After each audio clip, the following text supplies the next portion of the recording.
ಇನ್ನೂ ಬೇಸಿಗೆ ಸರಿಯಾಗಿ ಆರಂಭ ಆಗಿಲ್ಲ. ಅದಕ್ಕೂ ಮೊದಲೇ ಬೆಂಗಳೂರಿನಲ್ಲಿ ಜಲಕ್ಷಾಮ.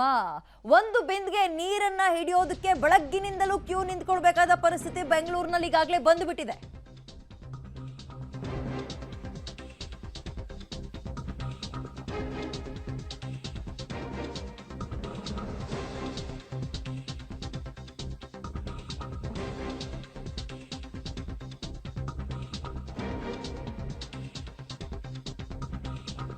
ಬೆಂಗಳೂರಿನಲ್ಲಿ ಕುಡಿಯೋ ನೀರಿನ ಸಮಸ್ಯೆ ತೀವ್ರಗೊಳ್ತಾ ಇದೆ ದಿನ ಕಳೆದಂತೆ. ಬೆಂಗಳೂರಿನ ಬಹುತೇಕ ಕಡೆ ಕುಡಿಯೋ ನೀರಿಗೆ ಪಾಪ ಪರದಾಟ. ಬಿಂದಿಗೆ ಇಟ್ಕೊಂಡು ಬೆಳಗ್ಗೆಯಿಂದ ಮಧ್ಯಾಹ್ನ ತನಕ ನೆತ್ತಿ ಸುಡೋ ಬಿಸಿಲಲ್ಲಿ ನಿಂತ್ಕೊಂಡು ಕಾಯಬೇಕಾದ ಪರಿಸ್ಥಿತಿ ಇದೆ. ಪಬ್ಲಿಕ್ ಟಿವಿ ಇದೀಗ ಈ ಜಲಗಂಡಾಂತರದ ಬಗ್ಗೆ ಒಂದು ರಿಯಾಲಿಟಿ ಚೆಕ್ ನಡೆಸಿದೆ. ಗಮನಿಸ್ತಾ ಇದ್ದೀರಿ, ಯಾವುದೋ ಒಂದು ಏರಿಯಾದಲ್ಲ ಪರಿಸ್ಥಿತಿ ಅಲ್ಲ, ಹಲವು ಏರಿಯಾಗಳಲ್ಲಿ ಕುಡಿಯೋ ನೀರು ಅಥವಾ ಬಳಸೋ ನೀರಿಗೆ ತಾತ್ಪರ್ಯ ಈಗ ಆಲ್ರೆಡಿ ಉಂಟಾಗ್ಬಿಟ್ಟಿದೆ. ಮುಂಗಾರು ಸರಿಯಾಗಿ ಮಳೆ ಆಗಲಿಲ್ಲ, ಹಿಂಗಾರಿನಲ್ಲೂ ಸರಿಯಾಗಿ ಮಳೆ ಆಗಲಿಲ್ಲ. ಪರಿಣಾಮ ಅಂತರ್ಜಲ ಕುಸಿದು ಹೋಗಿದೆ. ಡ್ಯಾಮ್ಗಳಲ್ಲಿ ಕೆರೆ ಕಟ್ಟೆಗಳಲ್ಲಿ ನೀರಿಲ್ಲ.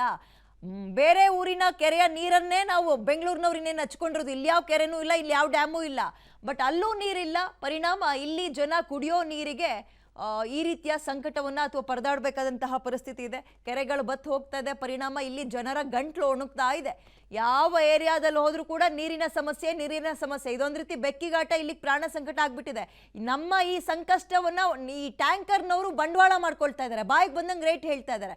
ಮಗದೊಂದು ಕಡೆ ಈ ಶುದ್ಧ ಘಟಕ ಏನಿರುತ್ತೆ, ನೀರಿನ ಕುಡಿಯೋ ಘಟಕ ಇರುತ್ತೆ, ಒಂದು ಬಿಂದಿಗೆ ನೀರು ತುಂಬಿಸ್ಕೊಳ್ಳೋಕೆ ಅಟ್ಲೀಸ್ಟ್ 1.5-2 ಗಂಟೆ ಕಾಯ್ಬೇಕಂತೆ. ಆ ಪರಿಸ್ಥಿತಿ ಈಗ ಆಲ್ರೆಡಿ ಉಂಟಾಗಿದೆ. ಹಂಗೆ ನೋಡಿದ್ರೆ ಇನ್ನೂ ಸರಿಯಾಗಿ ಬೇಸಿಗೆನೇ ಆರಂಭ ಆಗಿಲ್ಲ ಬೆಂಗಳೂರಿನಲ್ಲಿ ಅಥವಾ ರಾಜ್ಯದಲ್ಲಿ. ಬೇಸಿಗೆ ಆರಂಭ ಆಗದೆ ಮಾರ್ಚ್ ಮೊದಲನೇ ವಾರದಿಂದ, ಇನ್ನು ಫೆಬ್ರವರಿಯಲ್ಲೇ ನಾವಿದ್ದೀವಿ. ಹೀಗಿರುವಾಗ ಈಗಲೇ ಇಂಥ ಪರಿಸ್ಥಿತಿ, ಮುಂದೆ ಇನ್ನೆಂಗಪ್ಪ ಅನ್ನೋ ಭಯ, ಆತಂಕ, ಪ್ರಶ್ನೆ ಎಲ್ಲವೂ ಬೆಂಗಳೂರಿನ ಜನರನ್ನ ಕಾಡ್ತಾ ಇದೆ. ಒಂದೊಂದು ಕ್ಯಾನ್ ನೀರಿಗೂ ಕೂಡ ಡಬಲ್ ರೇಟ್ ಹೇಳ್ತಾ ಇದ್ದಾರೆ. ಕ್ಯಾನ್ ನೀರು ಮಾರಾಟ ಮಾಡೋರು ಮತ್ತು ಟ್ಯಾಂಕರ್ನವರು ಅವ್ರದ್ದು ಆಡಿದ್ದೇ ಆಟ ಆಗ್ಬಿಟ್ಟಿದೆ, ದಬ್ಬಾಳಿಕೆ ಆಗ್ಬಿಟ್ಟಿದೆ. ಮತ್ತೊಂದು ಕಡೆ ಕುಡಿಯೋ ನೀರು, ಬಳಸೋ ನೀರಿಲ್ಲದೆ ಜನ ಒದ್ದಾಡ್ತಾ ಇದ್ದಾರೆ. ನೀರಿನ ಸಮಸ್ಯೆಗೆ ಪ್ರಮುಖ ಕಾರಣ ಅಂತ ಹೇಳಿದ್ರೆ ಬೆಂಗಳೂರಿನಲ್ಲಿ ಆಗ್ತಾ ಇರುವಂಥ ಮೆಟ್ರೋ ಸುರಂಗ ಕನ್ಸ್ಟ್ರಕ್ಷನ್ ಕೂಡ ಹೌದು. ಕಾರಣ ಇಷ್ಟೇ, ಬೆಂಗಳೂರಿನ ಪ್ರಮುಖ ಕಡೆಗಳಲ್ಲಿ ಸುರಂಗವನ್ನು ಕೊರೆದು ಮೆಟ್ರೋ ಕನ್ಸ್ಟ್ರಕ್ಷನ್ ಮಾಡುವಂಥ ಕೆಲಸಗಳು ಆಗ್ತಾ ಇದೆ. ಆ ಭಾಗಗಳಲ್ಲಿ ಪೈಪ್ಲೈನ್ಗಳನ್ನು ಅಂದರೆ BWSSB ಅಳವಡಿಕೆ ಮಾಡಿದಂಥ ಪೈಪ್ಲೈನ್ಗಳು, ಅದರ ಕೆಳಭಾಗದಲ್ಲೇ ಕೆಲವೊಂದಷ್ಟು ಸುರಂಗ ಪೈಪ್ಗಳು ಹೋಗಿದ್ರೂ ಕೂಡ ಅಲ್ಲಿ ಲೀಕೇಜ್ ಆಗಿರುವಂಥದ್ದು, ಜೊತೆಗೆ ಅಲ್ಲಿ ಒಂದಷ್ಟು ಸಣ್ಣ ಪುಟ್ಟ ಎಡವಟ್ಟುಗಳು ಆಗಿರುವಂಥ ಕಾರಣಕ್ಕಾಗಿ ಸರಿಯಾಗಿ ನೀರಿನ ಪೂರೈಕೆಗಳು ಆಗ್ತಾ ಇಲ್ಲ. ಜೊತೆಗೆ ಆ ಭಾಗದಲ್ಲಿ ನೀರು ಫೌಲ್ ಆಗ್ತಾ ಇದೆ ಅನ್ನುವಂಥ ಮಾಹಿತಿ ಕೂಡ ಇರುವಂಥದ್ದು.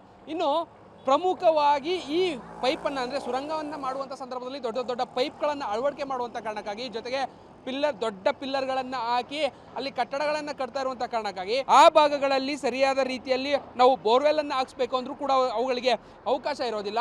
ಜೊತೆಗೆ ಕೆಳಭಾಗದಲ್ಲಿ ಇರುವಂತಹ ಕನೆಕ್ಟಿವಿಟಿ ಏನಿರುತ್ತೆ, ಆ ಕನೆಕ್ಟಿವಿಟಿ ಅಂದರೆ ಪೈಪ್ಲೈನ್ಗಳ ಕನೆಕ್ಟಿವಿಟಿ ಏನಿರುತ್ತೆ ಅದು ಕೂಡ ಒಂದಷ್ಟು ತಪ್ಪಾಗಿರುವಂಥದ್ದು, ಅಂದರೆ ಆ ಕಡೆ ಈ ಕಡೆ ಆಗಿರುವಂಥ ಸಾಧ್ಯತೆಗಳಿದೆ. ಸೊ ಈ ಕಾರಣಕ್ಕೆ ಪ್ರಮುಖವಾಗಿ ಕಾವೇರಿ ನೀರಿನ ಪೈಪ್ಗಳ ಅಳವಡಿಕೆಗೆ ಡ್ಯಾಮೇಜ್ ಆಗಿ ಇಂತಹ ಸಮಸ್ಯೆಗಳು ಆಗ್ತಾ ಇದೆ.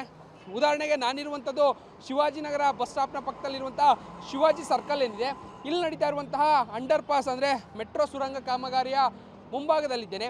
ಈ ಭಾಗದಲ್ಲಿ ಒಂದಷ್ಟು ಏರಿಯಾಗಳಿಗೆ ನೀರಿನ ಸಮಸ್ಯೆ ಆಗ್ತಾ ಇರುವಂಥದ್ದೇ ಈ ಕಾರಣಕ್ಕಾಗಿ.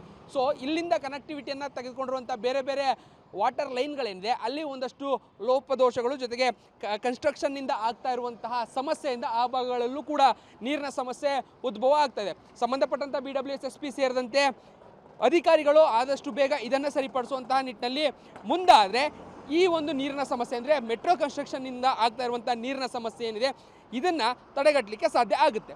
ಕ್ಯಾಮ್ರಾ ಪರ್ಸನ್ ಗಣೇಶ್ ಜೊತೆ ರಾಘು ಮರಿಸ್ವಾಮಿ, ಪಬ್ಲಿಕ್ ಟಿವಿ, ಬೆಂಗಳೂರು.